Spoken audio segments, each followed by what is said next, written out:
Salve fratres, te iterum videre Patris Allegro, veritas liberabit vos.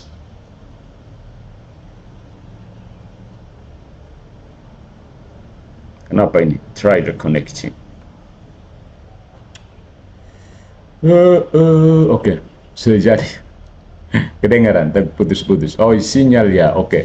Nanti kalau kurang jelas, nanti bisa saya rekam, bisa dengar ulang di platform merah, ya.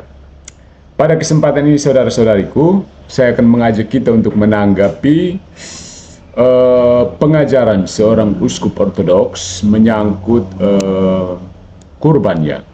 Beliau membandingkan kurban dalam Kristen dengan kurban di dalam Islam, karena kemarin mereka baru saja merayakan Hari Raya Idul Adha.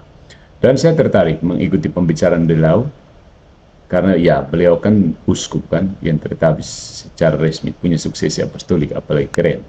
Tetapi saya terkaget-kaget menemukan bahwa kok seorang uskup dari tradisi timur bisa berbicara seperti ini. Apa maksudnya, saudara-saudariku? Saya menemukan bahwa pembicaraan Bapak Uskup yang terkasih ini lebih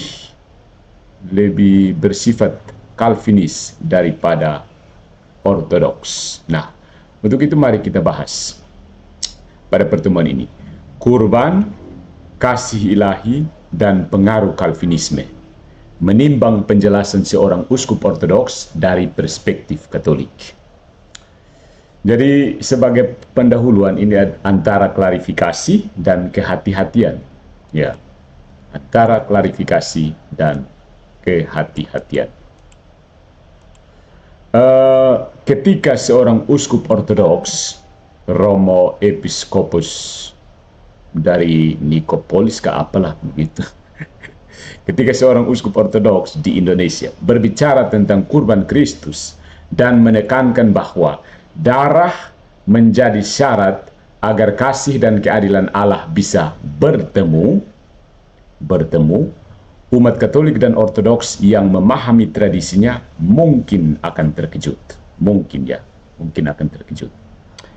Bukankah pemikiran seperti itu lebih mencerminkan teologi Protestan Reformasi, khususnya penal substitution ala Calvin, ketimbang spiritualitas timur yang kaya akan theosis dan misteri inkarnasi? Mengejutkan sekali bagi saya. Nah, pembahasan ini tidak bermaksud memojokkan pribadi atau otoritas seorang uskup, tapi hendak menjernihkan isi pengajaran yang disampaikan, serta menjelaskan mengapa doktrin yang secara historis khas Calvinis bisa meresap ke dalam retorika seorang pemuka ortodoks, khususnya di konteks Indonesia. Poin yang pertama, isi pokok yang dipersoalkan. Dalam penjelasan publiknya, sang uskup menyatakan bahwa Allah memiliki dua sifat yang tidak bisa bertemu, kasih dan keadilan. Maka diperlukan kurban berdarah agar kedua sifat ini bisa berjalan bersama. Lalu beliau menjelaskan bahwa sejak Adam, kurban atau korban dengan darah itu merupakan jalan untuk mendapat pengampunan, bahwa kurban Kristus adalah pemenuhan pola ini, dan bahwa penumpahan darah adalah satu-satunya cara keadilan Allah bisa dipuaskan. Saudara-saudariku, secara sepintas ini terdengar seperti ajaran Kristen biasa, tetapi bagi yang mengenal teologi Katolik maupun Ortodoks, ungkapan-ungkapan itu menimbulkan keprihatinan teologis. Yang pertama, itu bukan cara Ortodoks memahami Allah. Dalam teologi klasik Ortodoks, Allah adalah satu dan tidak terbagi, tidak berkonflik dalam dirinya.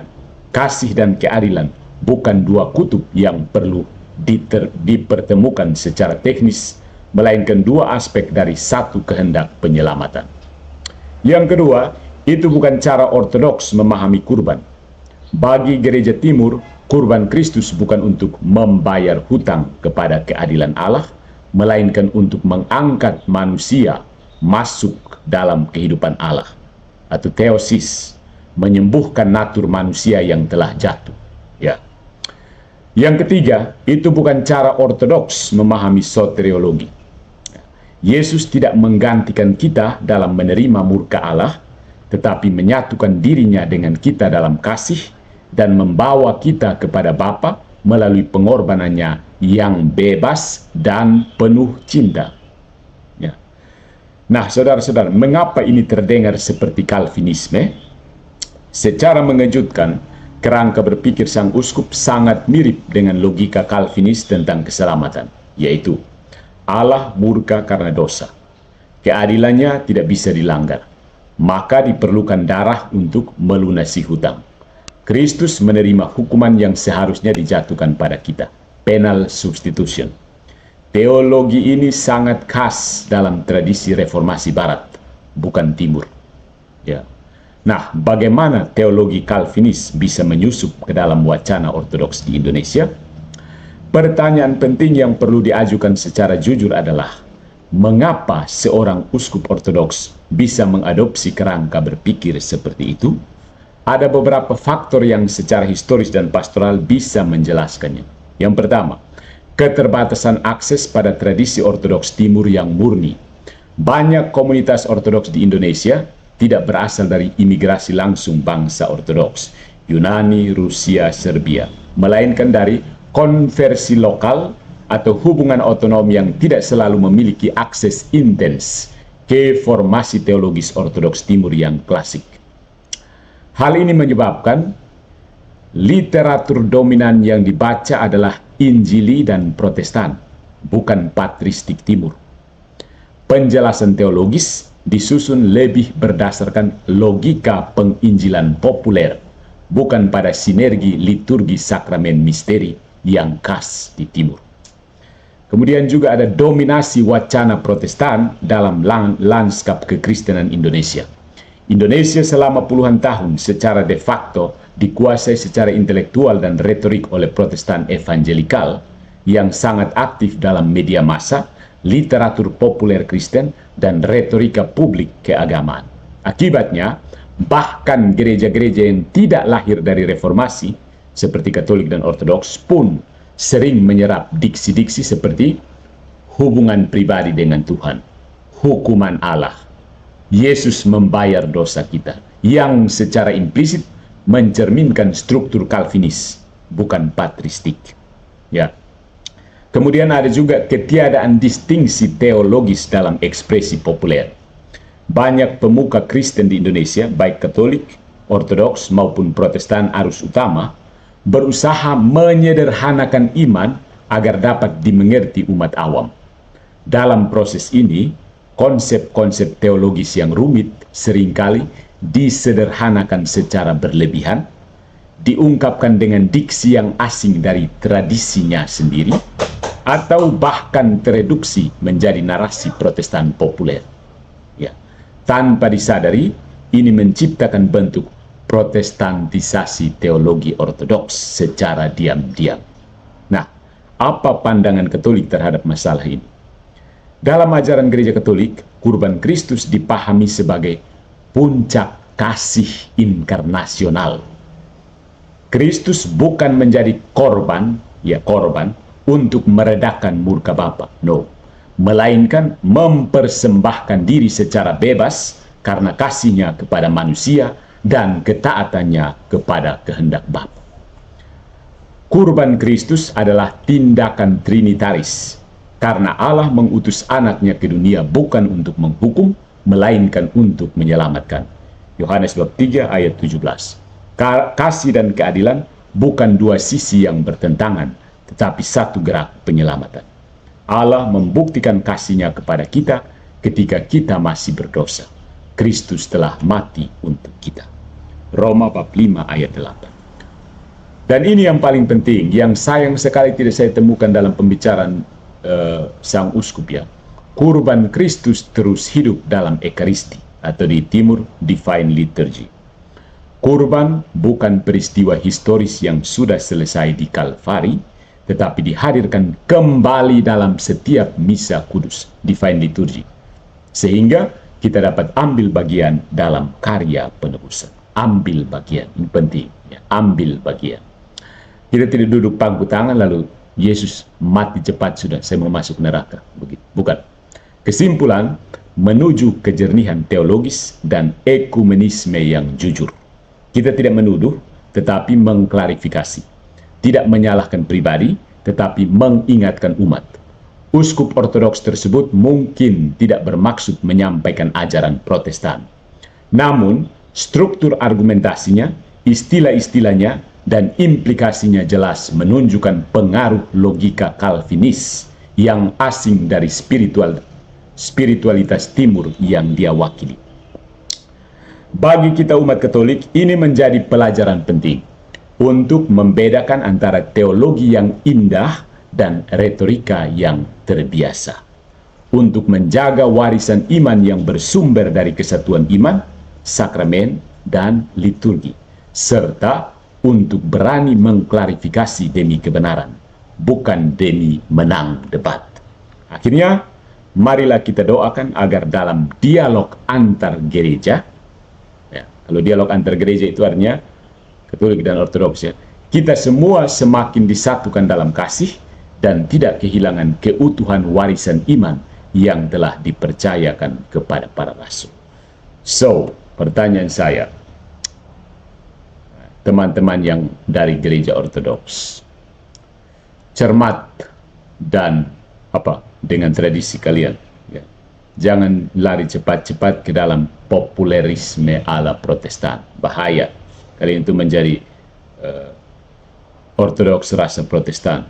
Apakah seorang uskup saja bisa tidak sanggup menjernihkan tradisi timur? Apa yang diharapkan dari Ortodoks di Indonesia selain seperti Protestan, protes Katolik?